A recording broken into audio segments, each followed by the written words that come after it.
Hello, class 6. Welcome back. I know it's too late. I had been trapped into something, so I could not send you any more videos. So, children, come back. So, it is the poem After the Storm, written by William Wordsworth. So, children, William Wordsworth was a romantic poet and he was a nature loving poet also. So, and here in this poem, he has described the mood of nature a day after the stormy night. After having a stormy night, when the other bright day comes, what happens? He has described the scene into a very beautiful way. Here, let's see how he has described the nature on the very next day of the storm. So let us read the poem, and after that I'll explain the poem, and then we'll have a look on the poetic devices. So let us start. There was a roaring in the wind all night. The rain came heavily and fell in floods. But now the sun is rising calm and bright. The birds are singing in the distant woods. Over his own sweet voice the stock-dove broods. The jay makes answer and the magpie chatters. And all the air is filled with pleasant noise of waters. So here we end with the first stanza. So the first stanza, the very first line of the first stanza says that there was a roaring in the wind all night. That all night, kal raat sari raat, there was a roaring. Roaring means loud sound of the wind. What was that? You might have heard when there's a storm, there's a roaring in the wind like ooh, ooh. This kind of sound is there in the wind. And when there's a storm, frightening lightning and thunder is also there, which makes you frightened all night. So he says that the whole night it was like roars. Then the rain came heavily and fell in floods. The rain came. It was so heavy that it seemed that it will bring the floods in the city. So it was so heavily, it rained so heavily last night. But now the sun is rising calm and bright. But now the very next day, next morning, the sun is rising calm and bright. Means when there is no wind, no lightning, no thunder, nothing, no rain, but the sun is rising and it seems very calm and bright. The bright day is there. The birds are singing in the distant woods. Children, W-O-O-D is a wood which you call as lakdi, and W-O-O-D-S means forest. Distant means dur. So birds are singing in the distant woods. Dur kahin forest mein birds are also singing. He's just imagining all the things. And he's also describing the scene which he can see. And then he says, over his own sweet voice, the stock-dove broods.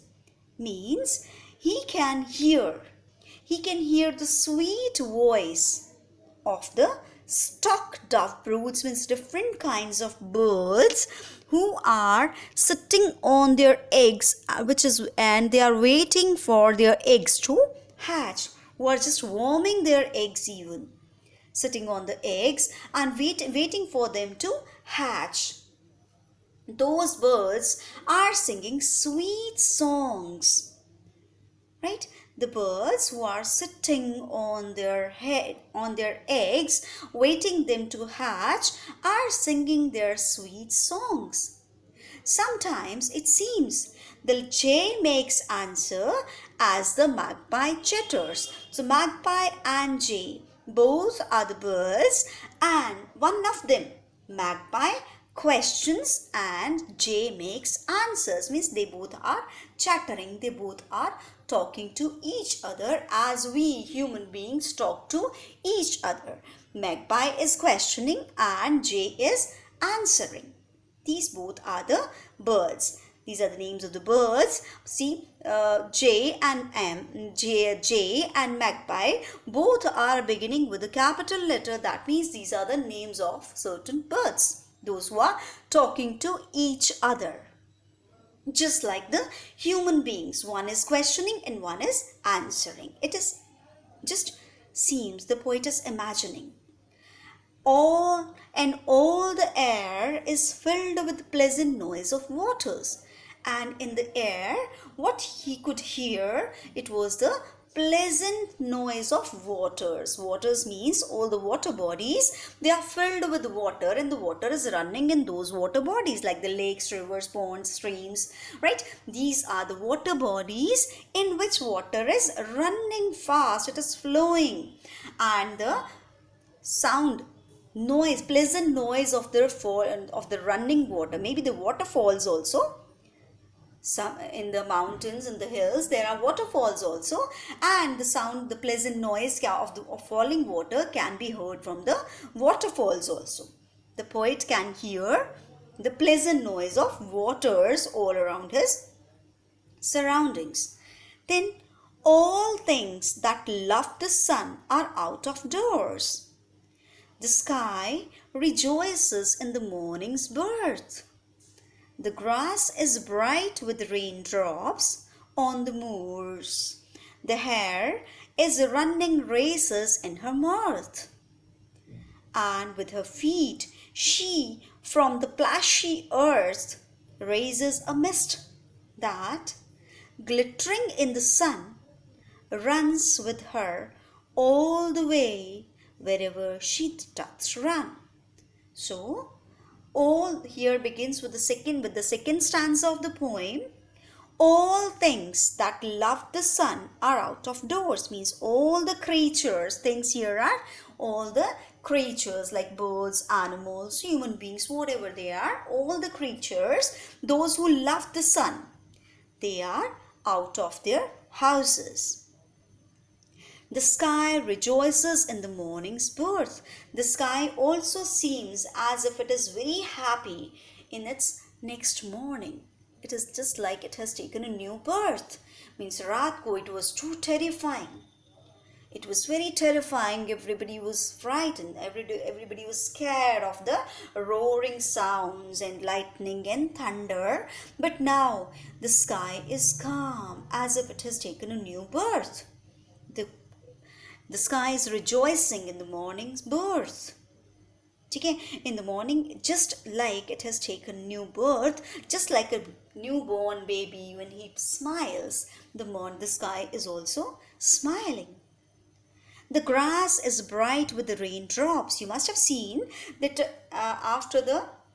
in the winters, after the night's rain, when in the morning the sun shines brightly, then the grass is wet with the raindrops.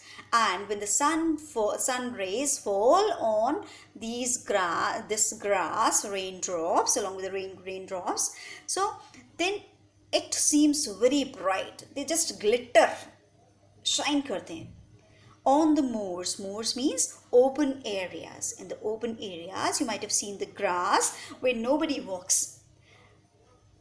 In the morning, when the sun is just shining and it is shining brightly, and you can see the grass with the raindrops, it shines like anything, like pearls. The hare is running races in her mouth, and you can see in the poem also, here you can see the poet has shown the picture of the hare, this hare who is running here and there, and see the way he has described, the poet has described, the hare is running races in her mirth, means the mirth is joy. The hare is very happy, and out of his happiness he is running here and there, everywhere in the ground, in the open area. And see, And with her feet she from the plashy earth raises a mist. Just listen to this line very carefully. And with her feet she from the plashy earth raises a mist. Just imagine that the hare is running on the grass, and when it is running with her feet on the plashy earth means wet land, गीली grass के ऊपर when it is running, और वो जो grass के ऊपर water है ना, it is just means ज़्यादा puddles भी होंगे, कहीं पर the water is more and somewhere the water is less and the grass is wet, and when it is running with his feet splashing is there, water splashing is there, and that glittering in the sun, and that water drops are also glittering in the sun. Means वो क्या है, उड़ रही हैं. Water drops, they are just flying like splash. जब आप water में bucket में splash करते हो या dive करते हो when you in the swimming pool, एकदम splash होता है ना, पानी उठता है. So the same way when it is running on the wet grass, on the puddles also you can see the splashes made on the grass. They look very beautiful, they shine in the sun. Now runs with her all the way wherever she doth run.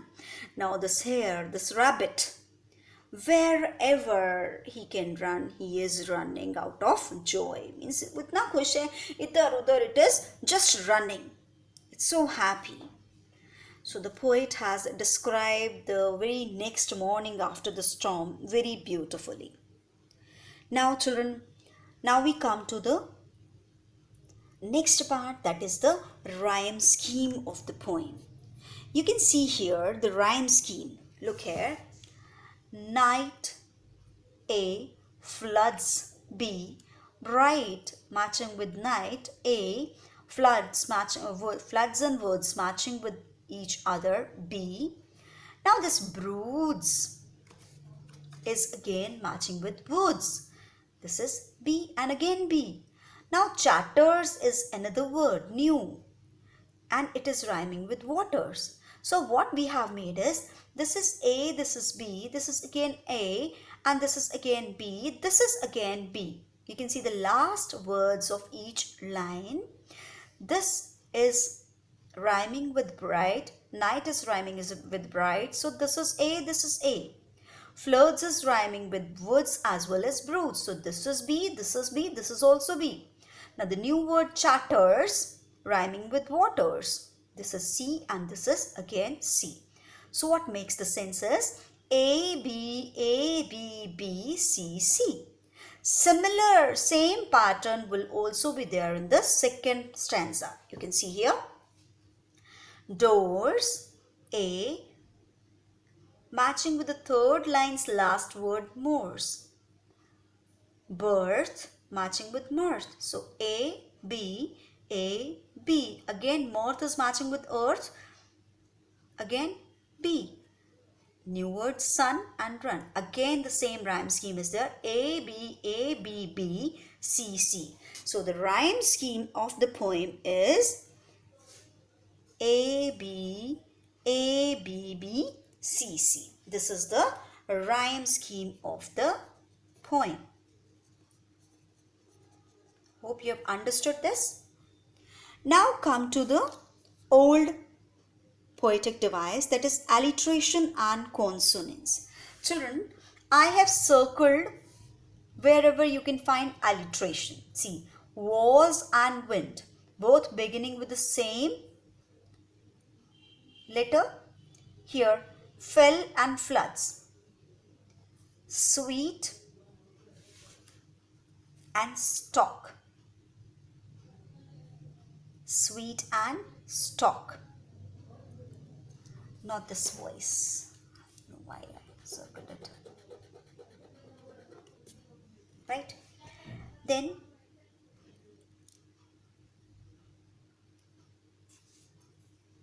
and all all air. Here is also alliteration. Things that, here is also alliteration. There may be some more examples. I have just shown you a few. Then come to consonants. Consonants, I have marked them with 2 lines. See here. L, here again L. In the same line you can see the same consonants. Right? Then distant words, D and D. Then own, sweet, W and W. Filled, pleasant, L and L. Sky rejoices, S and S. Grass bright, G and G. Raises and mist, S and S. There may be some more examples also of consonants. Then you can make out yourself. Then we have another poetic device, a new poetic device, that is personification. Children, personification means when we personify, when we assume any non-living thing or any bird or animal as a human being or a person, that is known as personification. See here, and when I was telling you the poem, the explanation of the poem, that time I told you jay and magpie, these are the 2 birds, and being birds, they are personified as if 2 human beings are talking to each other. Right? Jay is answering and magpie is questioning, just like the human beings. So this is the personification. New poetic device which I have told you, that is personification.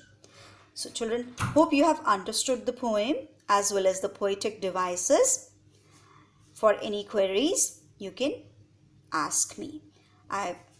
PDF and all the things will be sent to you timely. So goodbye children and have a nice day.